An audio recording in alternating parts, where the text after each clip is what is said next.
Good afternoon, everyone, and welcome to Camp Nelson National Monument here in Nicholasville, Kentucky. For those joining us in person, it's great to see a lot of familiar faces and new ones as well. And for those joining us across the country and world, it's an honor to have you here with us. My name is Steve Fan, and I serve as the Chief of Interpretation here at Camp Nelson National Monument. I'm going to share a couple park announcements, and then I'll turn it over to the staff at the African American Genealogy Group of Kentucky, and then Dr. Taylor will be introduced, and then we'll get started. Again, welcome to Camp Nelson National Monument. The National Park Service has been here, well, officially this was a county park for about 20 years under Jessamine County, and the Camp Nelson National Monument was designated as the 418th unit of the National Park Service in late 2018. But it's really since 2021 when this site was fully staffed and operated by the National Park Service. And one of our goals over the past several years is to work with partners and community members, descendants, historians, people that are deeply connected to the site to help us develop this new unit of the National Park Service.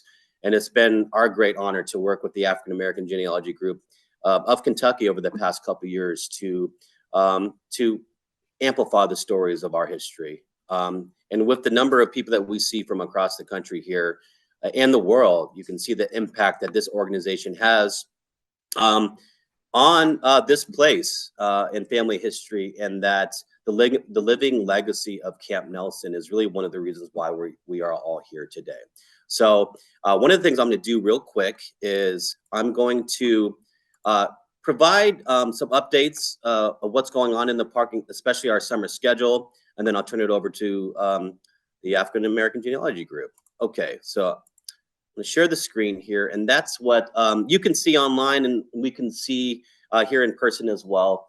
So we're very fortunate. We wanted to take advantage of the 160th anniversary of Camp Nelson to organize really special programming to commemorate big events, special events, and to highlight the national significance of this site. And that's the African American experience, both past and present, and moving into the future. And Camp Nelson was established in 1863 by the U.S. Army and formally closed in 1866. So from 2023 to 2026, we'll be commemorating the 160th anniversary of Camp Nelson. We started last year for 1863, and this really is the seminal year at Camp Nelson. And you can see it's May 18th. If you think back to May 18th, 1864, things are starting to happen not only in Kentucky, but across the nation as well. On May 13th, the Army starts to lift restrictions on African American enlistment in the U.S. Army in Kentucky. And within a month, June 13th, the Army will lift all restrictions on enlistment in the state of Kentucky.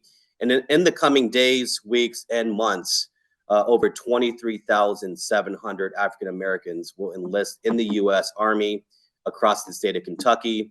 Over 10,000 of those men will be at Camp Nelson or join the Army at Camp Nelson or a regiment organized at Camp Nelson. And they are not alone. They'll be joined by their families, other freedom seekers as well. And that is one of the major focuses of Dr. Taylor's presentation here today. And as I share our summer calendar here, it's going to start relatively soon with the third annual Summer History at Sunset program, and you can see on June 8th, it's a Saturday starting at 7 p.m.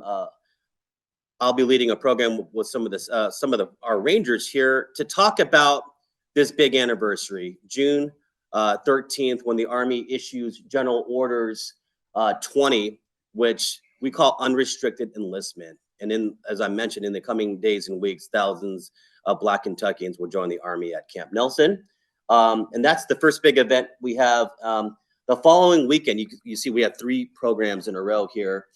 We are truly privileged to support the African American Cemetery number 2 in Lexington, Kentucky, to commemorate the 19th annual Juneteenth Jubilee. And if you look at the date there, it's literally 2 days after General Orders number 20. So I think it's quite appropriate to fully connect African Cemetery number 2, all the stories there, to Camp Nelson. and I'll be presenting there with their staff as well. So that's a big one for us. And then we'll be working the next weekend with Mammoth Cave National Park, perhaps the most iconic national park in the state of Kentucky, a World Heritage Site. And you can see the date there, Saturday, June 22nd. The program is called Slavery, Survival, and Spelunking, A Soldier's American Story, 1 p.m. Central Time. One of the soldiers that enlisted in the U.S. Colored Troops, specifically the 12th U.S. Colored Heavy Artillery, you can see his name there, William Garvin, later served as a guide in the caves at Mammoth Cave. So we want to fully connect that story between the two parks and present the colors, the U.S. colors of the 12th U.S. Colored Heavy Artillery to the 12th U.S. Colored Heavy Artillery reactivated, one of the most prominent African-American living history groups in the country that have spent the past 2 decades sharing the story of U.S. Colored Troops from Kentucky across the country. So we're excited for that. If you can make it out to Mammoth Cave National Park, come out and see us. And members of the 12th will be there. And the program, the Sunset program concludes on July 27th. We'll be working with Huntertown Community Interpretive Park, talking about the 434 African-American men from Woodford County that self-emancipated and joined the Army at Camp Nelson. So you can see we've got programs in the park and throughout the community as well, because the story of our history, of our lineage, of our ancestry, of Camp Nelson extends far beyond our borders, right? To places all over central Kentucky and across the country, and as we can see, across the world as well. And I put this down at the bottom here. I'm still working on finalizing the final dates here. But the 160th anniversary, the big event for us will be July 12th through 14th, 2024 at Camp Nelson, starting with the Sunset program that evening on the 12th. And the main feature of that anniversary weekend will be the Slave Dwelling Project. Mr. Joseph McGill will be traveling from South Carolina to be the major focus, really kind of presenter of this event. So very excited to organize this event and work with partners literally from across the country to bring Camp Nelson to the national forefront. And then I'm going to turn it over to Denise, and she'll introduce Dr. Taylor. Thanks, Steve. Hi, I'm Denise Payton. I'm with the program committee for AAGGKY, and I'd like to welcome all of you who are live and on Zoom to this presentation. There are a couple of housekeeping things we want to go over. Next month, third Saturday, June, we have Cheryl Marks, one of the founding members of AAGGKY, who will present to us on her research and her activity in the Kentucky area, touching on some important aspects of oral history.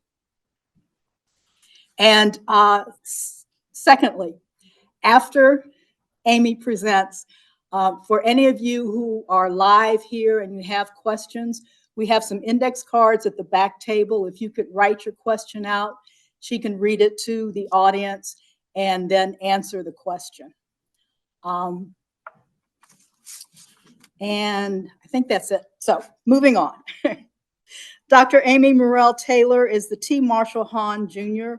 Professor of History at the University of Kentucky. She is the author of several books about the history of slavery and the Civil War era, including Embattled Freedom, Journeys Through the Civil War's Slave Refugee Camps. It's an excellent book. I recommend it. And it won the Frederick Douglass Prize for Best Book on the History of American Slavery, given by the Gilder Lehrman Institution at Yale University, as well as other national prizes. She is currently working as one of the new co-authors of the college textbook, America, A Narrative History, with W.W. Norton. Taylor teaches courses ranging from introductory surveys to graduate seminars and has been honored with the Provost Award for Outstanding Teaching at the University of Kentucky. Her current research focuses on everyday life in the Reconstruction South. So please welcome Dr. Amy Murrell Taylor.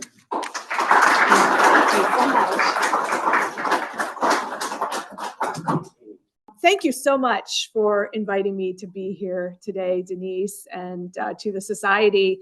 It's actually a very humbling thing to stand here and talk about this history with you, because I have so much to learn from you and already have been inspired by a lot of the work that many of you are doing here in Kentucky. So in some ways, we could reverse roles here very easily, but I'm happy to share what I have been working on and did work on over the last about 15 years or so, and hope that you can do maybe some sharing at the end too, because I guess we're all part of the larger community trying to understand our region and nation's history.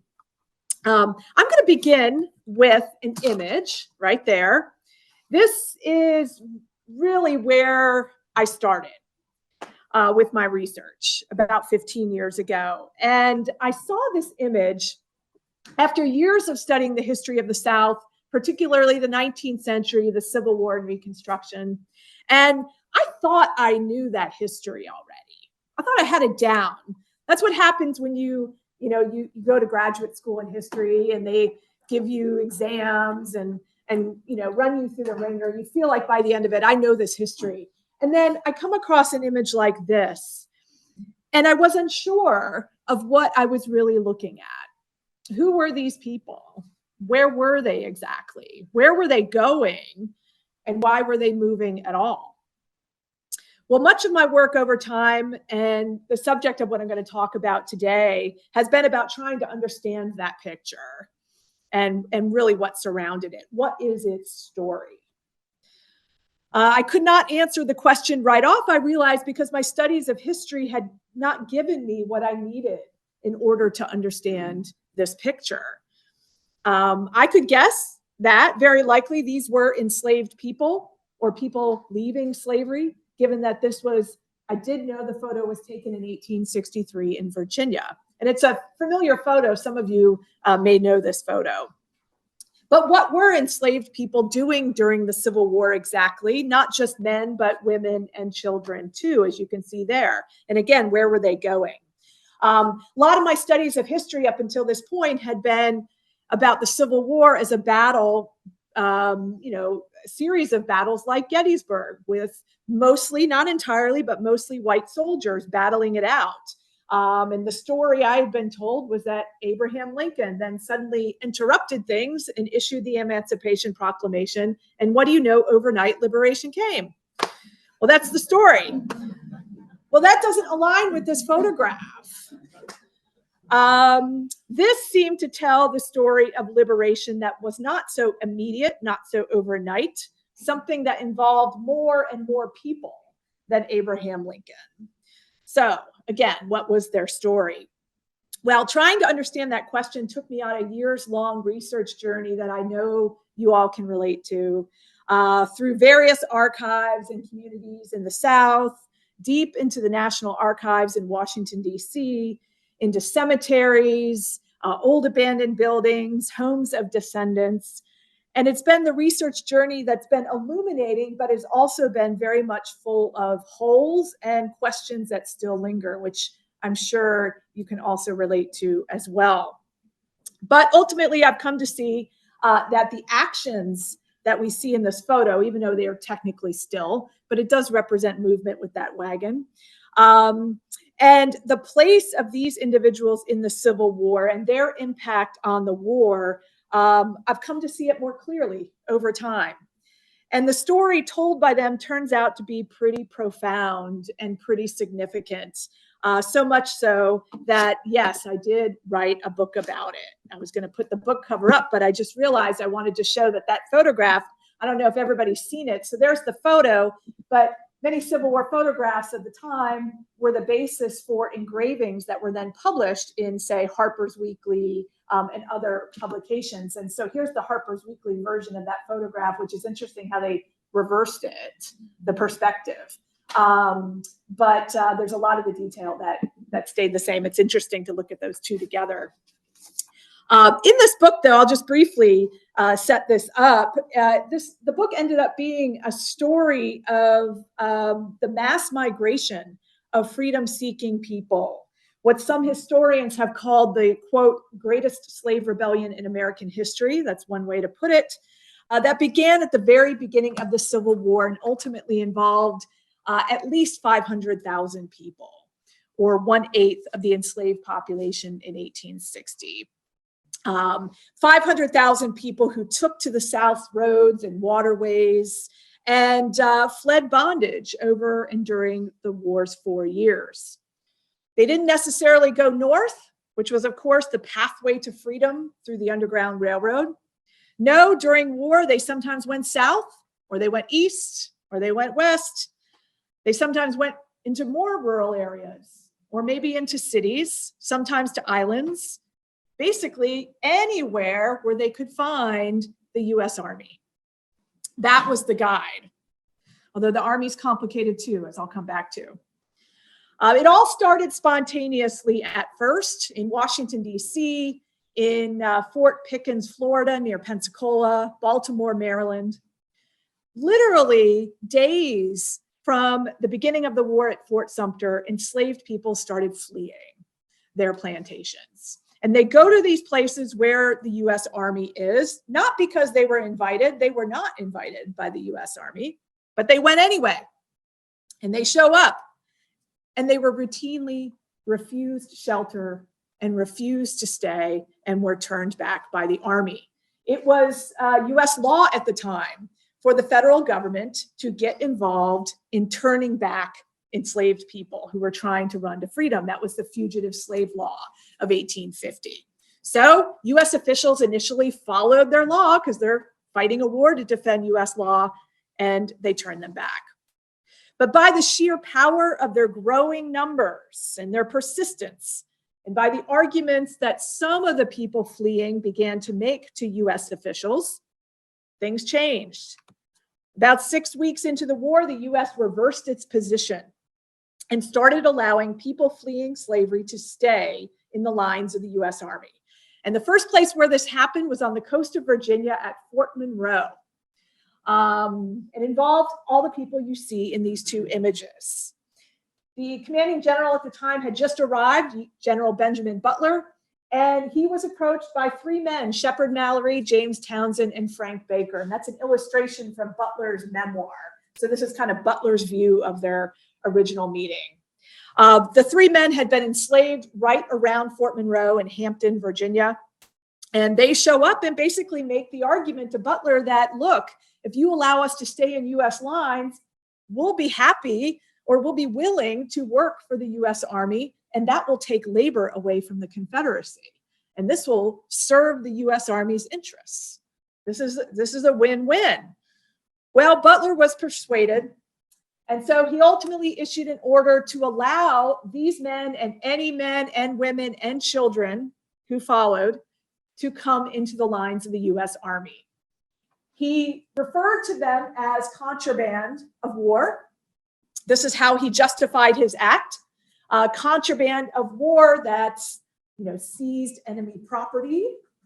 So he justifies his order as a way of taking enemy property away. So it's not exactly an order that freed anybody, but it at least opened the door and allowed them to distance themselves from slavery.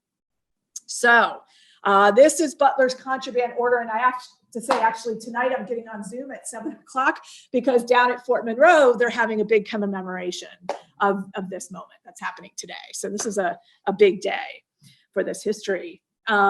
So for those seeking freedom, despite his order being not exactly a liberating order, it opened a door, and it was enough of an opening that they took it and opened the door wider. And over the next 4 years, men, women, children, old and young, from all over the South began fleeing into US Army lines. And we start seeing other depictions in places like Harper's Weekly of the people who are fleeing. And this is just a depiction of those going to Fort Monroe. And if you look carefully, you can see women, you can see children. This is not just men who are entering US Army lines. And as I said, all over the South, this is a map of places that in the course of my research, I identified as places not only were people entering US lines, but actually setting up an encampment, setting up housing, as I'll come back and talk about, setting up places where they could live. And you can see, and if you are somebody who's really up on Civil War military history, you can see this follows the footprint of US Army occupation of the South. So gives you a good idea that, again, they're going where the US Army was. And you can see the Mississippi River Valley here in the middle was really a central location that attracted many, many people, particularly from the Cotton South. So they set up camps. Some were referred to by officials as contraband camps, others as refugee camps. Refugee was considered at the time at least a term that recognized somebody's personhood, and also reflected the fact that they were fleeing persecution and seeking refuge.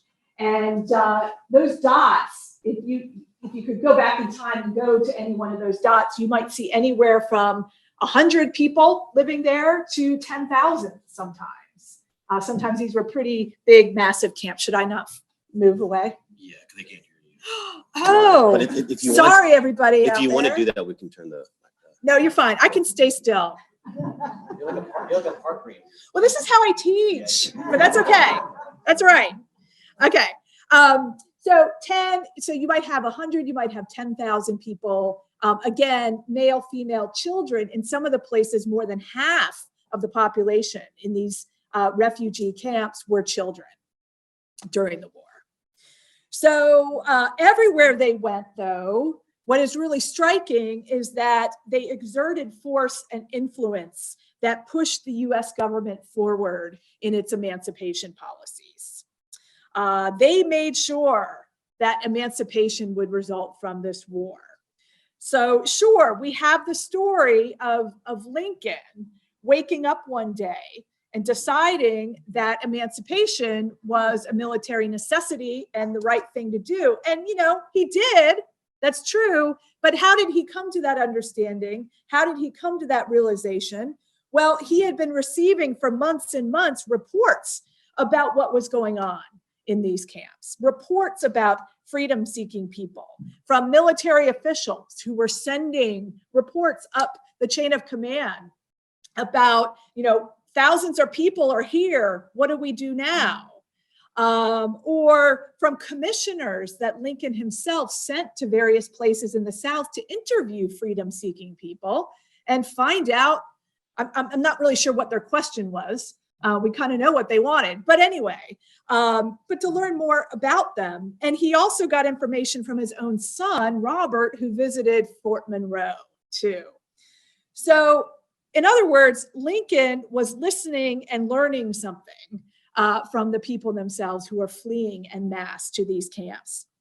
And so much of what he ended up doing was a reaction to their persuasion and to their numbers and to their actions, which means that enslaved people or freedom-seeking people like those in the photograph I originally showed you are the ones who deserve credit for this most revolutionary movement for social change in American history, which was emancipation. But again, who were they? What did they experience? What is their story? Well, as I set out to follow the paths of some of the people migrating into these camps, much of my research took me to the National Archives in Washington, D.C. And I put that picture up, not just to reflect how much is there, which, I don't even think that photograph barely reflects how much is there. But as kind of a sad, there was a day when they used to allow you back in the stacks and you could just walk through and pull boxes off the shelf and look at them. That was when I was first in graduate school in the 90s. That's been shut down, but kind of miss those days. So I spent time at the National Archives because, as you all know, that's where the records generated by the federal government are housed, including the military branch of the government. So Army and Navy records, particularly those from the Civil War. And those records, as you also, I'm sure, know, are tremendous, but also can be overwhelming. Tremendous because they represent the first federal records that systematically recognized and documented formerly enslaved people by name. And that's an important moment for a population that had not been considered citizens in the eyes of the federal government before the war. And therefore, as you know from the census, if you go back and look at, say, the census of 1860, they were counted but not named in the federal census. Well, now with each encounter with the military in these camps, formerly enslaved people began to forge a new relationship with the federal government. And their encounters started to make a very visible imprint on the Army's records and therefore on the archival record. But this can be an overwhelming thing for a researcher today, since the Army, I also quickly learned, and this was to my surprise, was a pretty extraordinary record-keeping machine. With clerks who, despite being in a war zone and on the edge of combat, still managed, in sometimes beautiful handwriting, to have these big ledger books and, record every order, every food ration issued, every payment made to somebody who worked for the Army, and more, sometimes in duplicate or triplicate, and always with names attached. So the result is a huge amount of records at the National Archives that I think when I say we, I mean sort of we collectively as a society of people who are historically interested, we've barely even, I think, brushed the surface of what is there. I'm talking pages of records in the millions. The records of the Army Continental Commands, the records of the Quartermaster General, the records of the Adjutant General, court-martial commissions, and more.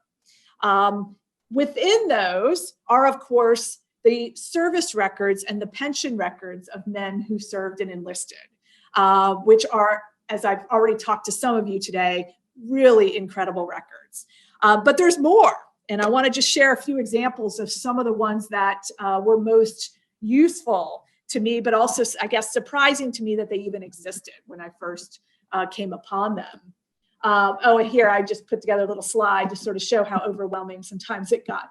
But this is a register that was kept by the Army. This one's from Virginia, but we see them in other places as well, of each person coming into these refugee camps who received a food ration.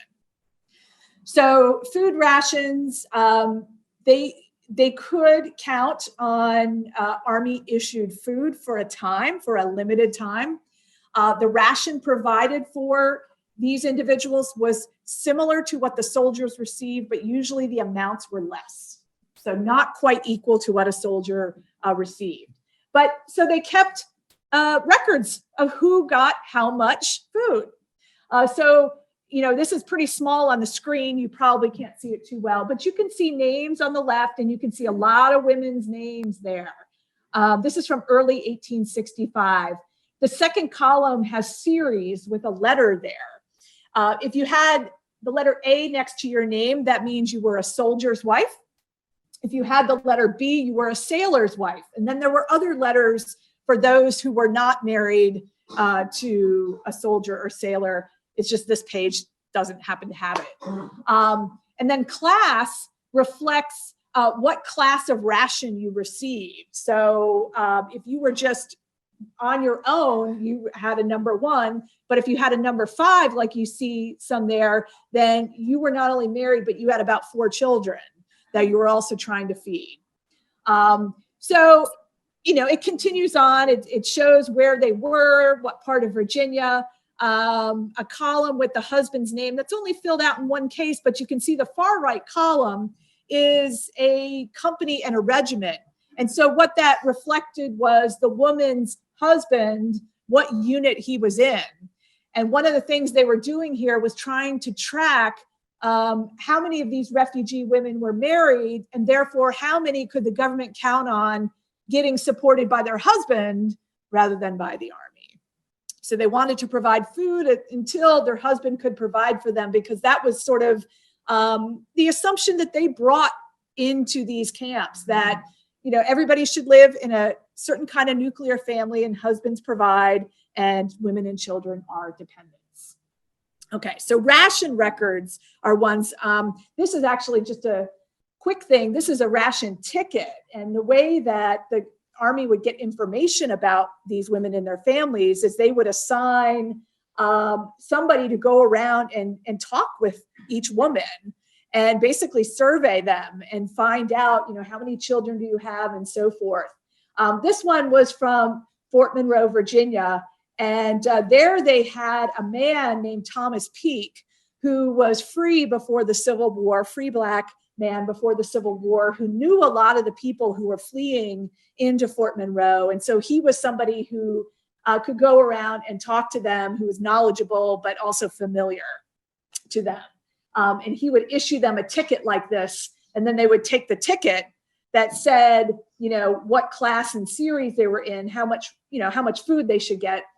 They would take it to the quartermaster and then receive their ration. Here's a ration book from Camp Nelson from 1865. And again, it's a little hard to read here on the screen, but you have, again, more women's names. It's a very similar kind of sorting that we saw in Virginia. You want to get a picture before I move on? Yes, please. Thanks, Amy. You're welcome. In some of the camps, the Army just took a register, like a census of who was there. And partly they were doing this to kind of just keep track of numbers. They were often being asked by their superiors to report how many women, how many children, who are in Union Army lines. But these registers end up being pretty revealing. This is half of the entry for each person. It's actually over 2 pages. I'll show you the second page in a minute. But this is from Vicksburg, Mississippi from 1864. Again, all these women's names, and then their former owner, their enslaver, and where they had been enslaved. Any information about occupation, if there was one. And then you can kind of see the second part of the page here that gets into their age. The number has to do with their age there. So besides censuses, some places military officials actually sat down and talked to people who came in and basically did short interviews. Partly there was something strategic about that. The Army realized, some of these people coming in from the local region, they know things. They know the landscape, but they know the people. They know the Confederates. They may know where Confederate troops are. They may know something about what the Confederate troops are planning. So they're a source of intelligence that some Union officials wanted to get down. So you can see here on this list, and Charles West, you could see there. I was going to read from some of this if I walked over to the screen, but I'm not going to. But I think I gave you the idea of what often here, it's not just a list of the information they're providing, but it does provide some biographical information about the people too, where they came from and so forth. All right. Finally, just another source I wanted to share that's been really illuminating. Many of the people who are coming into U.S. Army lines begin working for the U.S. Army for pay. And, this is really kind of the beginning of receiving compensation for their labor. And again, the U.S. Army kept monthly records of who's working where and how much they're getting paid and so forth. And this is one from Camp Nelson in 1864. It's quite interesting. It's from the fall, September, October, largely. And you can see, if you look kind of the third column over, there's occupation. And at the top, it says cook. And then there's a bunch of ditto marks coming down. You can probably see there. You can see a lot of women's names there that are there in the fall of 1864. This is before the expulsion of women and children from Camp Nelson. Some women have become hired to work as cooks for the Army and for government employees. But this kind of record shows when they started working, how much they were getting paid, and so forth. And so we see those records exist for all across the South. All right. Oh, okay, I did do a blow up. Good. This is just what I was referring to before. You can see Martha Evans, Anna Henderson, Aggie Hawkins. They're all working as cooks here at Camp Nelson. Looks like it beginning in September 1864. And I didn't put their pay rate there, but it looks like $4.80. That would be their rate for the month. Okay. Well, of course, all these records that I just showed you, they list a lot of names and a lot of identifying information or interesting information. Of course, though, they don't give us an unfiltered view of the words of these freedom-seeking people. They don't tell us what they were thinking exactly. These records were written by white military clerks, but they do document their actions or their movements or where somebody was at a particular point in time. And when you start, as you all know, when you start following through the records, you can start seeing movement and you can start connecting the dots and the story starts to emerge. And in this case, I think whenever the dots can be connected to show somebody's movements through military lines into different parts of the South, it's pretty meaningful because motion, after all, was freedom for people who had been confined in slavery. And their motion in this case in moving into the lines was entirely consequential to destroying slavery. So their stories do emerge as we begin to at least piece together their actions. Or I should say stories, plural, that's for sure. And one of the stories that comes out of doing this kind of work, and one that I really started to pay attention to that really emerged from that mountain of research, was a story of survival and a story of building new lives amid the destruction and hardship of war. A story of the transition from slavery to freedom that didn't follow a straight line, was not linear, was full of stops and starts and sometimes backward steps. Once inside a camp, or once securely inside a camp, the men, women, and children, they began building. Despite all the sort of the threats of war around them, they started building literally an infrastructure of their new lives in new communities, especially in places that were a little more removed from active combat. We see some of these camps start to evolve into something that looked more like a village and even a town. And we can see this in their housing. So I want to talk a little bit about some of the things that those moving into the camps were trying to build and create here. And housing was really number one. Most sought shelter initially, or were able to find shelter in tents. And that makes sense. You know, they're moving into U.S. Army lines. They're moving closer to the military. Tents were what they found. Usually those tents were described in Army records as condemned tents, unserviceable tents, and old tents. So clearly the tents that they received or had access to were the ones the soldiers were no longer using. They were the leftovers from the soldiers. So you can just imagine what condition they were in and what problems that posed. And so clearly that it became a priority to begin trading in the tents for something more permanent and building better housing. But I do want to show you a couple pictures of the tents. This is a woman and her child in Helena, Arkansas. Helena is right on the Mississippi River. This is actually, their refugee camp was right by the river. So you imagine, some of the threats that they faced, some of the environmental hazards they faced, flooding, number one, there being so located in a tent by the river. This is just outside Richmond, Virginia by 1865, another tent community that had just gone up. More Army tents put to work. But then, again, more permanent housing started to be built. How did they do it? Well, they started salvaging lumber from abandoned buildings. At times, the Army provided some lumber, although in Virginia, one order stated that the lumber given to these refugees from slavery should be, quote, of poor quality, not absolutely necessary for public purposes. Again, the leftovers from the army. But still, and you can imagine that maybe that it went into the building of some of these buildings here in Helena, Arkansas. This is what replaced that original tent community that I showed you.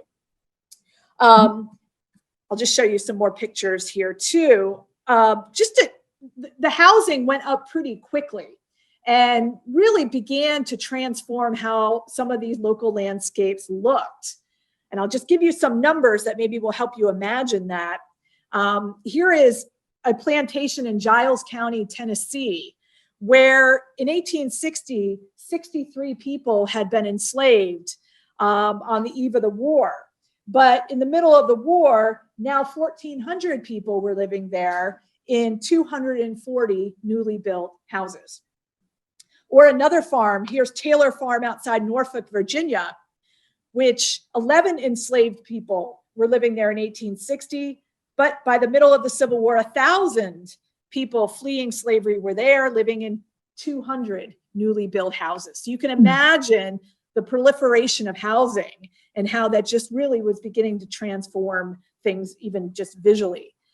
Here's Mitchellville, South Carolina. This is on Hilton Head Island. In fact, today they have preserved a lot of this land and now have a park and are doing a lot of really important interpretive work down there. But that's some of the housing that was built during the war in Mitchellville. And of course, there's the Home for Colored Refugees here at Camp Nelson, and the housing here that you've probably read and know all about. Freedman's Village, Virginia. This was in Arlington, Virginia.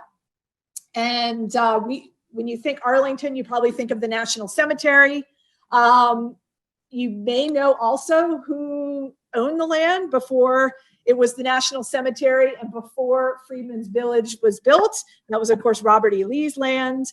Well, this is what arises on Robert E. Lee's land during the Civil War. And Freedman's Village, they built, these were 2-story houses. They were supposed to be 2-family houses. And you can see there a drainage ditch that's been created, really taking on the look of a more permanent village. And we can see that even better with Freedman's Village if we look at this diagram that was created in 1865 to show how this village even was designed as its residents built it. You can see all the housing I just showed you in those reddish pink squares. I know you can't read a lot of the writing from a distance here, but some of those other buildings were a hospital, schools, churches, all the infrastructure really of a new free town. Interestingly here, a lot of things were named. The roads were named, the parks were named. There's a Lincoln Park, there's a Seward Park, Hannibal Hamlin Circle, all referring to, actually to, obviously prominent white U.S. officials who were sympathetic with the cause of emancipation. And it's not quite clear who did the naming or how it was decided, but it was clearly honoring those who were allied with the cause of emancipation. Now, conflicts sometimes did emerge between the people living in camps like Freedman's Village and military officials about their housing. They had conflicts over where it should be located. Usually, in many cases, military officials wanted to make sure it was located not where the soldiers were going to be. And usually that meant on land the soldiers didn't want to be on. So often low-lying by a creek, by a river, most vulnerable to flooding and getting wet. So that was a problem across the South. Sometimes there were conflicts over how the houses looked. Once in Virginia, I came across a conflict over windows. And some of the residents had been building houses without windows.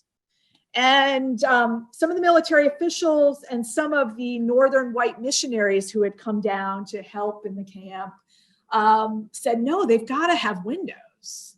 It's you got to have windows. They were, you should, it almost leaps off the page. They're dumbfounded. Why are there no windows? But they didn't want windows. And, we can begin to speculate about maybe why not. Maybe they weren't used to windows, or maybe it was a privacy thing when you're, got your housing pretty close quarters here, and then you got military officials all walking around. So, or there's the threat of Confederate raiders coming in. So there are some reasons to not want windows. Well, one of those officials in Virginia was still so dumbfounded that he still imported like 250 window sashes from Philadelphia and brought them down to Virginia because he thought they got to have windows. So there were conflicts, and none of these communities that are forming were insulated from the violence of war. So I mentioned Confederate guerrillas. They were always a threat because a camp like this is exactly what the Confederate guerrillas are fighting against and what they don't want to see happening. They don't want to see this revolution, this freedom revolution. So they're vulnerable to that sort of violence. They're vulnerable to the environmental threats like flooding, as I talked about here. So clearly, even if we just look and think about this from the perspective of housing, this process of emancipation looks at times pretty rough and chaotic and certainly uncertain. It's not that overnight coming of freedom that maybe we've been taught. I was going to spend a little time, and I'll just do it really quickly. What this sort of means is that everyday survival and meeting basic needs becomes a really a central thing for those seeking freedom. It's at the forefront of their minds. And, I've mentioned food and shelter just a little bit, but clothing also becomes something that is really important, as we all know, for so many reasons, but also not really a given. If we look at some of the pictures of people who are kind of in motion, you can see at times wagons that are, loaded with some personal goods. So, some people were able to bring a little bit more than the clothes on their backs, but probably not a lot. Or this one, maybe I could have blown that up a little bit more, but you can see people carrying baskets, things on their heads. They're carrying some belongings with them, but not a lot. And a lot of times their flight into U.S. Army lines happened very quickly. And maybe there wasn't even a chance to gather anything. And plus they didn't have a lot, to start with. So clothing becomes a real question. How does one acquire clothing and shoes? And to make a long story short here, it's a very different story for men and for women. Men were more likely employed by the Army at first, or then enlisted as soldiers in the Army. And in both cases, they were issued uniforms. While they were laborers, it might be old cast-off uniforms. But then, of course, when they were soldiers, they were issued uniforms. But there was no such thing for women. So what starts to happen is, women themselves, find ways of acquiring fabric. I mean, they are pretty ingenious in that regard. But one thing that does help is some benevolent organizations in the North start playing a role in sending donated clothing into the South and into these camps. So people in Cincinnati, Chicago, all over the Northeast, they're working with organizations with names like the Friends Freedmen's Association, so Quakers, the Contraband Committee of Cincinnati, the Western Freedmen's Aid Commission, and they sent a lot of clothing. In April 1864, for example, 25 tons of clothing were sent from Chicago to the Mississippi Valley to be distributed. So some people got clothing that way, but it wasn't always a smooth process of distributing clothing either. Some Northern white missionaries who came to work in the camps and some military officials believed that nothing should be given away for free, that even clothing, they said, should be earned and worked for instead, as if being enslaved didn't earn you some clothing. So they set up stores in some of these camps, kind of like a sutler store for the soldiers, but it was just for primarily women and children. And the idea was go work, save money, and then you can purchase clothing. So some of the women did. They did work. They did save money. They did purchase clothing. And as more and more clothing floods in, what that means is there's more choices to make about what to wear. And they start having the ability to choose a nicer dress or shoes, which then made some of the white missionaries uncomfortable. Like a woman in Helena, Arkansas, a white woman in Helena, Arkansas, who said, quote, "It troubles me to see their fancy for long dresses and hoops and other new points they are able to reach in our style of dress." So she forced a woman to return something called a tinsel belt. So it must have been kind of a sparkly belt. She told this woman she was not allowed to wear it. And she lectured Black women on the width of their skirts. They should not be too wide like white women wear. So clothing, of course, as we know, evokes social status.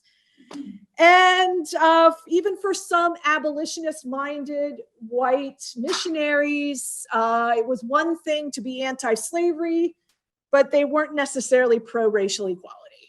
And so there was that line of racial inequality they still wanted to police, and they were doing it through clothing. Well, Black women pressed on, asserted their desires anyway, and in Virginia, a group of them rejected a shipment of clothing from Philadelphia because it came all in thick gray flannel. In other words, boring and plain and too much like what they had to wear while enslaved. So they refused to make clothing with it. For them, clothing was indeed a marker of their social status, and they were going to express their liberation and their new freedom by dressing differently. All right, so I've been talking, I just want to do one sort of last shift here. I've been talking about survival of the people as a group. But survival also involved more than acquiring food, clothing, and shelter and building communities. And that becomes clear when looking at the journeys of particular individuals. And so I want to turn to a story closer to home here in Kentucky that I write about in the book. And it involves the Burdett family. So that's a name I'm sure most of you, maybe all of you know. I've even given talks about one of the Burdetts that I think some of you have heard. So I'm not going to repeat that, I promise you. But what is most well known around here is the story of Gabriel Burdett, who's very important here at Camp Nelson, enslaved in Garrett County. Just a refresher here, if you're not familiar. He was a minister in Garrett County and later came to Camp Nelson first as an impressed laborer and then as he enlisted as a soldier in the 114th USCT. He went on to become the assistant superintendent of the colored refugee home here at Camp Nelson and went on to establish churches and schools after the war throughout central Kentucky, served on the Berea Board of Trustees, actively campaigned for Republican candidates, went to the Republican National Convention before leaving for Kansas in the 1870s as an exoduster. I will give a little bit of a spoiler here that the poet Frank X. Walker has written a quite long poem about Gabriel Burdett that's in a book that he's publishing this summer. So I had the chance to see it and it's quite moving. So encourage you to watch out for that. But I'm not going to talk so much about Gabriel Burdett.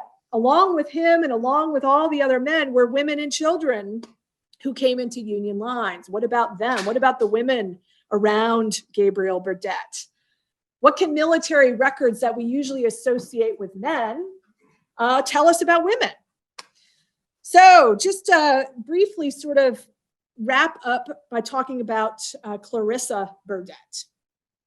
This is Gabriel Burdett's sister-in-law, or the wife of his brother Elijah. Some of you may know this name as well.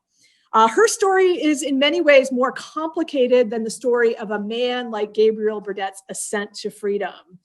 Hers is a story of how difficult it was to get into camps like Camp Nelson, especially for women and especially for women in a state like Kentucky, which for so long was exempt from the United States emancipation policies. So a little bit of background. She was born sometime in the late 1830s. Again, Garrett County. She was on the property of a man named Smith Alford. He was her enslaver. He was a livestock trader. The farm was about 220 acres. It was a hog farm, although they cultivated corn and wheat as well. And she was one of 15 people enslaved on the property in 1860. And one of the other people was her brother, Robert. It is not clear if her parents were still there or living in 1860. At some point, she got to know a man enslaved on a neighboring farm named Elijah. And they married in 1857. They were married by an enslaved minister named Willis Kemper. And I'm just including all the names here because some of them might ring some bells out there. They had their first child, a boy named Elijah, not long after they were married. And their marriage basically stretched across two properties. Well, then the Civil War came, and in the summer of 1863, the U.S. Army pulled Elijah over into Jessamine County and here to Camp Nelson. It also pulled away her brother, Robert. The men were impressed by the Army to work as laborers on the military roads. And if you're not quite sure how impressment worked, well, basically they were forced to come here. They didn't really have a choice. And their labor was paid for by the U.S. Army, but it was paid to their enslaver rather than to them. So this was not freedom, but again, it was some distance from slavery. Well, Clarissa did not go with her husband and brother. Neither did her brother Robert's wife, Harriet, and their two children. Women and children were not deemed physically strong and able-bodied enough to be employed by the Army, and also to placate Kentucky's slave owners. They were not allowed into the camp. They were, in a sense, women and children were used as kind of like a bargaining chip between the U.S. government and Kentucky slave owners, where the U.S. government basically said, give us the men. We want them to work for us and enlist them, but you can keep the women and children. Well, Clarissa's brother, Robert, tried to do something about this. So he's at Camp Nelson. He's an impressed laborer. And sometime he had come summer of 1863, and by August, he snuck back to the Alford property. And he wanted to, quote, according to military records, visit his wife. Well, he was caught. And he was caught by slave catchers that had been unleashed by Smith Alford, the enslaver. He was caught. He was thrown in a local jail. It was called the Collins Jail. And he faced the prospect of what was happening to other men who were being caught fleeing to freedom, which was being sold to the Deep South. So even though this is after the Emancipation Proclamation, Kentucky slave owners are still selling people into slavery and selling them into the Deep South. Jeez. Well, that was what he faced. But word got to military officials at Camp Nelson, and orders reveal that in December 1863, so several months later, the U.S. Army intervened. They pulled him out of jail and returned him to Camp Nelson. Although they did not reunite him with his wife, she remained on Smith Alford's property. And so the families remained apart. By the next year, 1864, Robert and Elijah, and as well as Elijah's brother Gabriel, all enlisted in the U.S. Army. Robert and Elijah enlisted in the 12th U.S. Colored Heavy Artillery, Gabriel in the 114th. And so for the men, their pathway to freedom, in a sense, widens. But still, the same could not be said for the women like Clarissa, who remained behind in slavery, and she suffered more because of it.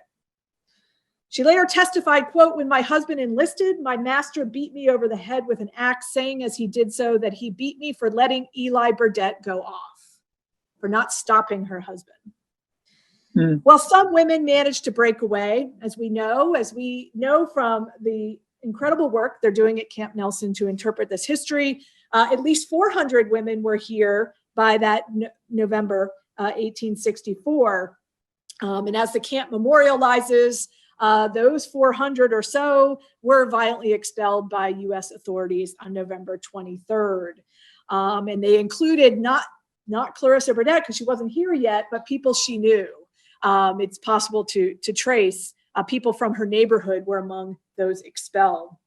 The aftermath of that, though, as is interpreted so well here, was the creation of the Home for Colored Refugees in early 1865. But still, that didn't open the pathway to freedom for all women and children. It didn't do so automatically because they still had to physically get themselves here. And that was on the women themselves to figure out how to do that. Well, Clarissa Burdett continued to struggle to break free. She endured the wrath of her enslaver again. In March 1865, so 2 months after this refugee home opens, Clarissa's niece fled to Camp Nelson. So maybe, I don't know her name, it may have been one of Robert's children. Alfred, of course, was furious, and he took it out on Clarissa again, brutally beat her, and demanded that she go to Camp Nelson and get her niece and bring her back. Well, what do you think she does? She's like, okay, I'll go to Camp Nelson. And she did, although, you know, I say that with laughing, but it actually was probably a really, really traumatic and horrendous scene because she fled really quickly.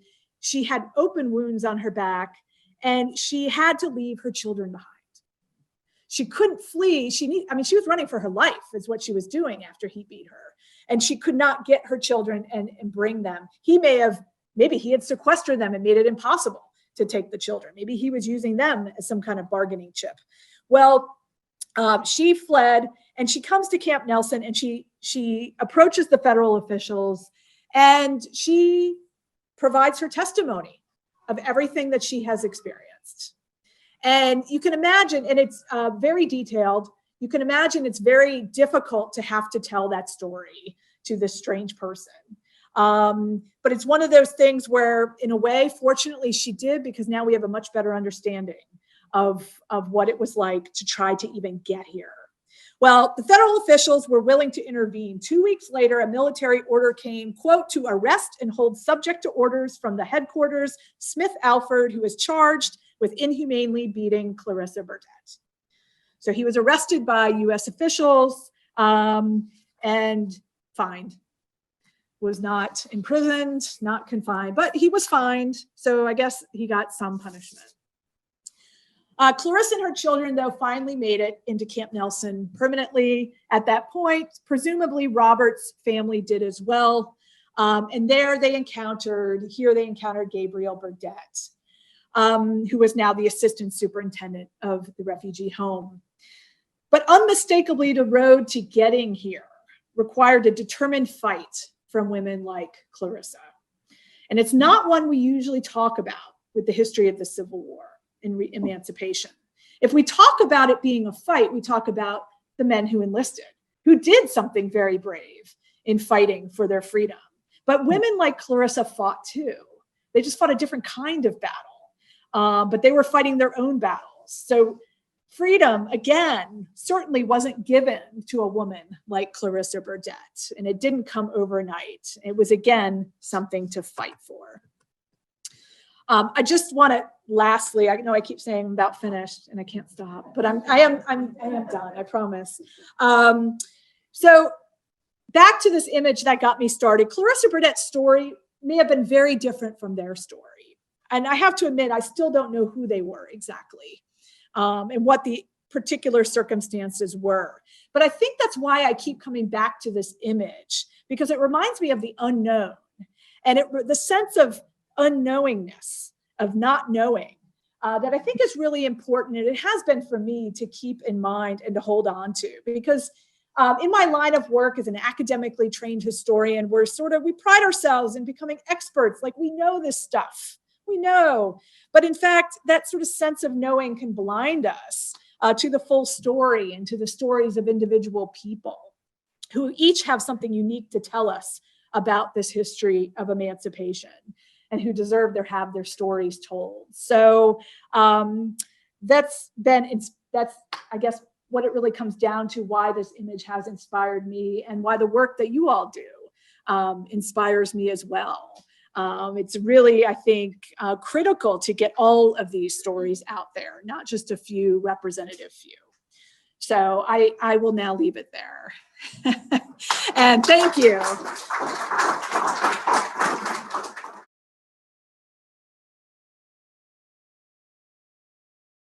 So one of the first questions that was written by Judy Cox, do you know if elderly slaves migrated in mass as well? That's a great question. Yeah, that's a great question. And the answer is yes and no. I mean, some did if they could. If there was a wagon or if they, had the mobility. I mean, this is where freedom seeking in this particular way required some mobility. So there are plenty of cases, and thanks to those registers the U.S. Army kept, there's a lot of data that shows ages of people, and you can see some very old and elderly people were making their way into these camps. But you can also imagine that not everybody was able to make it out. So it's kind of a mixed story, but yes, definitely older people as well. And I would add, from the Camp Nelson perspective, when the Army was expelling refugees from Camp Nelson, the orders explicitly said women, children, and men unfit for duty. So if you couldn't serve the U.S. military, you were sent out as well. That's an important thing to. Okay, so the next question flitter. Are there a register of people receiving rations at Camp Nelson? Yeah, there's some spotty. I think I showed one page of one. So there's some spotty records, not consistent through all the months. That one was just kind of thrown in to a sort of random collection of record group 393, Army Continental Commands. I don't know if you all appreciate citations, but that's a big number, 393, right? Yeah, that's a huge collection. So so we have some. It's selective. Okay, thanks, Amy. For the next question, for former enslaved names, soldiers and or their families who did not have last names when enlisting, what was the best practice for them choosing a particular last name, or did they even have to? That's a great question as well. It is, and I actually think others in this room probably have much more to say about that. Yeah, do you want to, Denise? Yeah, I just want to add that in our research of USCT soldiers, we find that if they presented without a surname, then the clerk would write the name of the known enslaver. Right. Or if there was not a known enslaver at time of enlistment, they probably selected a surname of choice. Yeah, which makes the pension records interesting to research because they'll be in both names will be right, exactly. Or the name that was given to them by the military and then the one that they chose. Yeah. Yeah. So Denise was saying for those online that if a man came to a military base to enlist and did not have a last name, either the soldier themselves or the recruit would take on the last name of the enslaver, or the Army would assign them that name. And then often after the Civil War, a lot of African-American veterans changed their names. And you see that by tracing the pension records. Okay, let's see what else. Next question. Oh, actually, Denise, you put the comment in there. Okay, let's see what else. There's a Michael Jones wanted to ask. I wanted to ask about the contraband camp in Louisville. I wanted to know where it was located and how big it was. Yeah, well, it's not even just one. It's kind of, it was a little bit scattered what I would call downtown. And right off the top of my head, I can't tell you the streets. I can't tell you exactly, but I have some of that information. So if you want to reach out to me separately, I can give you a little bit more exact information about sort of size and location of the one in Louisville. I didn't study the Louisville one specifically, but it did come out and I have some information I can share in my files. One of the camps was on 3rd Street. Okay, so someone in the audience just said one of them was on 3rd Street. Are there records of soldiers buried from Camp Nelson? Yes. And actually, we've got several projects going on that I'll be happy to share with y'all in the coming weeks, months, and years, literally from the staff that we have been working with community members, literally tracing in the footsteps of these people, their families as well. In the soldiers exhibit, you'll see a brand new interactive touchscreen that's coming up this year that will have maps of the enslaved population of every county in the country in 1860. And then also we want to trace literally the footsteps of every single U.S. soldier, Black Kentuckian that enlisted, right? 23,703, I believe, is the number in the state. But also remember, an estimated 5,000 enlisted in Indiana, Ohio, Tennessee, other states as well, right? And imagine on this map, you can pull it up, you can spread the map out, you can learn who these people are. It'll take you to a pension record or a service record if those are available. Yes. Obviously, there's many, over 837 USCT are buried at Camp Nelson National Cemetery just south of us. And then there's literally cemeteries, both big and small, both federal and private community, literally across the country where you'll find Camp Nelson soldiers. But yeah, if you've got a particular soldier you're looking for, just reach out to us and we'll share as much information as we have. Okay. Wow. Rita and Ron Hill wrote, my great-grandfather served in the 12th Heavy Artillery Company F. He later came to Missouri. Okay, awesome.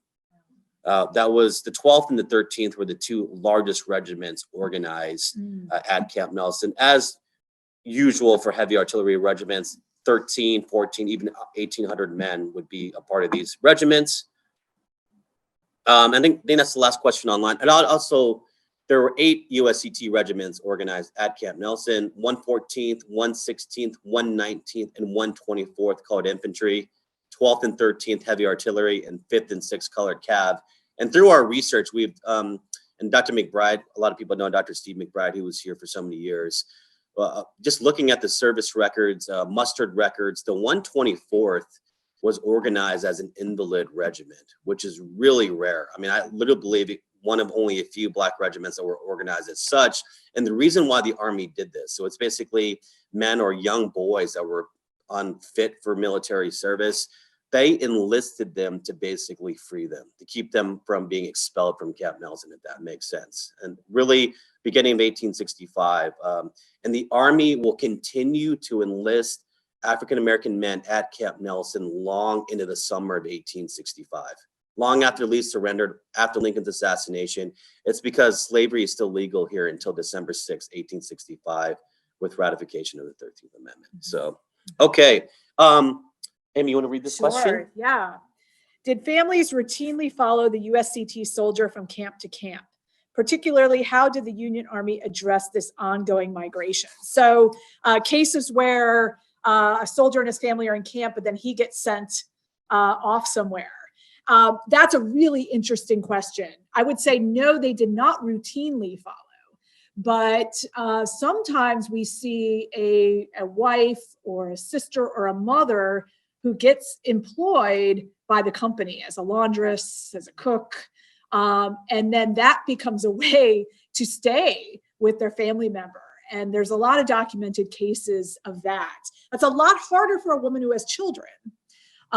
So there are some who informally kind of follow the Army, but a lot don't. And it sort of depends on where they are and what the regiment is doing. Some of the regiments are a little more stationary, and so families can be with them.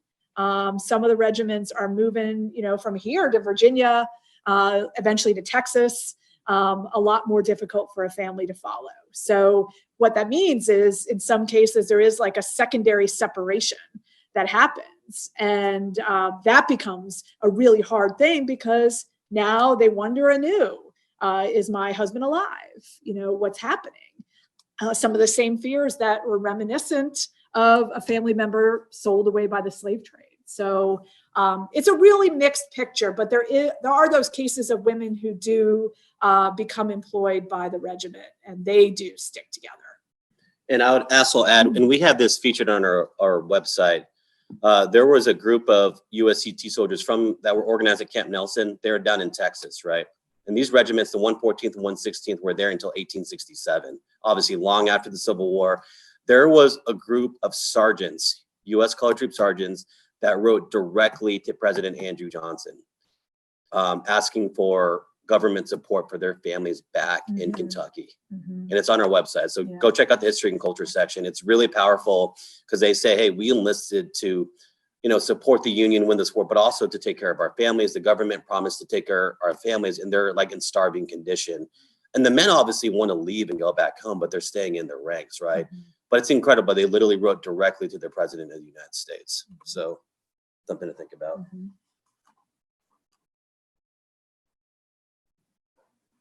Okay, someone wrote, you want to read that one there, Yeah, Andy? one more point regarding the elderly migration. I'm sure creating a new life may cause some elderly slaves to give pause to migrating. The mental aspect of being a slave for so long may cause an elderly not to migrate. The point being not just that it's a physical limitation, but maybe mental. Any other comments or questions?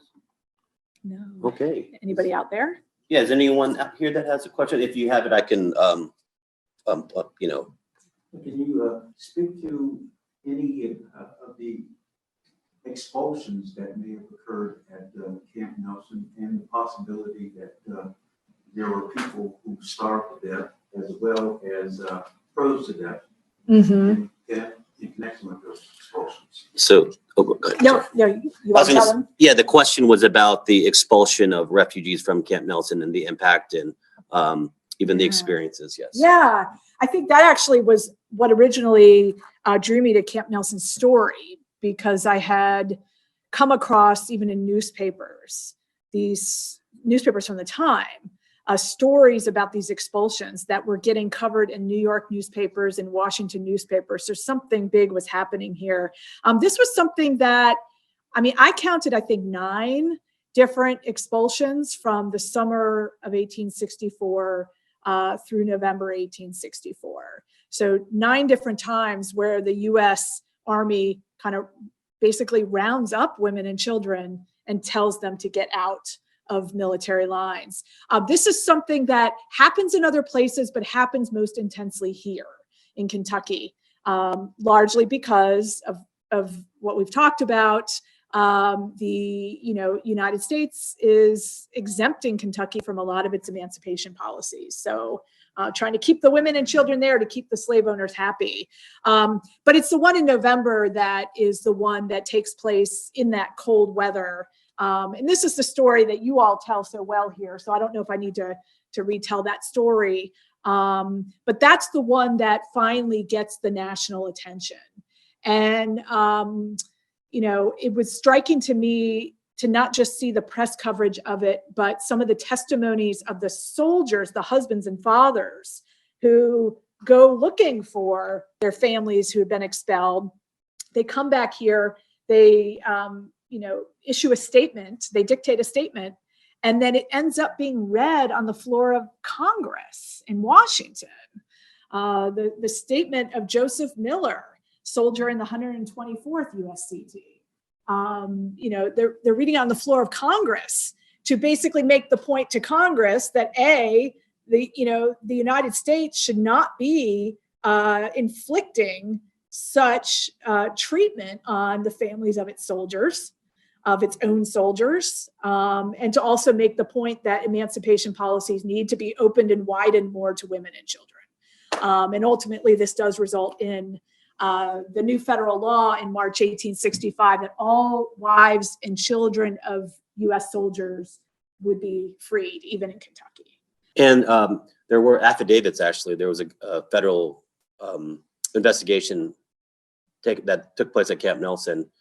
And as Amy was talking about in her presentation, this is a kind of a rare occurrence where Black women are interviewed. And the ones that survived the expulsion share their experience. So, yeah, and I mean, again, I think it would be a really hard thing for somebody to have to retell that story. But the effect of telling the story really did. I mean, it did change things, and did lead to some progress. There are certainly descendants of Kentucky enslaver families still living in Kentucky. Are there any attempts to reach out to these white families for records and history? Yes, and I would say the attempts have been ongoing since the war itself. I mean, a lot of our archives here in the state really focused on collecting white family plantation records for a long time. And so places like the University of Kentucky Special Collections, the Filson Historical Society, others, it's not that we have everything, but we do have a lot of records already, thanks to that ongoing inclination of some of the archives to only collect, records from white families. But I mean, there's still, our attempts to reach white families, or I was doing some work with students at the Waveland State Historic Site, and we got into not just the history of slavery, but emancipation, and it ended up taking us to a local church, which then took us to the house next door, which is still owned by a descendant of a white family that had been there going way back before the Civil War. And so my students were going through his stuff. So, you know, there's still more to mine from some of those families, but yes, the answer is yes. All right, folks. Hey, guys. In 1975, I interviewed my grandmother after hearing a presentation by Alex Haley. And she told me that her grandmother, who was at Camp Nelson, alleged that there had been cannibalism. And my grandmother was really uneasy, really uncomfortable. She kind of chuckled. She said, "Did you ever hear of such a thing?" I didn't know what to make of that. That's a part of the story, of Lucy's story. But I hadn't encountered any real significant reports that validated that allegation of cannibalism. Can you speak to that? I have not encountered anything that validates reports of cannibalism in some of these camps. But I mean, never say never, but what I can say is hunger was a real problem. And hungry populations, you know, will you know, they're desperate. I've not seen any documentation of cannibalism though, but the hunger was rampant. It led people, you know, to migrate away from some camps, to leave again, to, you know, go live in the woods where maybe there's at least berries to harvest. In some of these places, like a Freedman's Village, you'd see a lot of gardens that were being planted to help deal with the hunger. So, you know, hunger was a real problem, but I don't have any substantive evidence to back up that. I would mention that Amy brought in her colleague, Professor Frank Walker. He's a poet laureate as well, correct? Of Kentucky. Yes. He'll be presenting at Camp Nelson for the Big July event. If I recall the schedule, July 13th. And if his book is published by then, it'll be sometime this year. We'll have it in the store. And he'll be a part of the Winter Lecture Series in early 2025 as well. So, and Amy, you want to talk about your book real quick? It is sold in the park store. I joke that it's at the top of the Camp Nelson Times. And, but yeah, this is I mean, obviously having the cover with Camp Nelson on it is really, really powerful. And there's an entire chapter on Camp Nelson in there. So yeah, be sure to read In Battle Freedom. It's truly, it's a special project. So Yeah, I just wanted to say that AAGGKY has engaged Frank X. Walker to present to us in November at the Boone County Public Library, but it will be hybrid. So it will be live and a Zoom presentation. That's the third Saturday in November 2024. We also have with us today Larry Hamilton, who wrote 3 books, but one, Lucy's story, has its origin with the person that was with his great-grandmother, I think. And so he is here, and that's Lucy's story, but there's also Between Two Sons, the Berean experience. And refuge from the deluge. I'm being railroaded. And while I'm up here, I want to invite all of you all to our Juneteenth at Berea. The Berea Human Rights Commission is going to have a Juneteenth musicale. It's going to be on Sunday, June 23rd at the Berea Skate Park. It is free and with all kinds of musical entertainment, food trucks, and history. all right, my friends, I think I'll conclude it here. Obviously, want to thank the African American Genealogy Group of Kentucky for partnering with us to host this really, really special presentation. Obviously, our good friend, Dr. Amy Taylor, for being present. And then all of you online across the country. As I said, we had almost 50 people from literally sea to shining sea and across the ocean as well. And I guess I'll mention, you know, it's been a great experience for a lot of us in the National Park Service, working with community members and partners and longtime descendants connected to this site to help develop this new unit of the National Park Service. And I feel like we're just getting started. So if you happen to be in this region, you know, this summer, just let us know. We'd love to see you here at the park. And starting on Memorial Day, the Visitor Center is actually going to be open 7 days a week. So we're here to serve you and the American public and from citizens across the world. So come out and see us. And I say goodbye. Want to say a final goodbye here, Amy? Final conclusion for our friends online? Well, not a final conclusion, but a thank you for tuning in. Wish I could meet you in person. Thank you so much. Have a good day and have a wonderful weekend. All right. Take care.